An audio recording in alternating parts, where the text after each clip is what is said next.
A light magnitude 3.3 earthquake occurred in the East China Sea near Suwanose-jima Island, Japan, in the morning of Sunday, June 29, 2025 at 9:46 a.m. local time, GMT+9.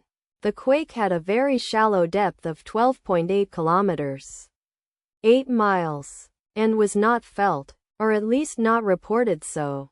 First to report, Raspberry shake after 6 minutes. The earthquake occurred 6 hours after a magnitude 3.3 earthquake had hit on Sunday, June 29, 2025, at 4:13 a.m. GMT+9 local time, in 4.8 kilometers, 3 miles, distance to the east. Data source from Volcano Discovery. Did you feel it?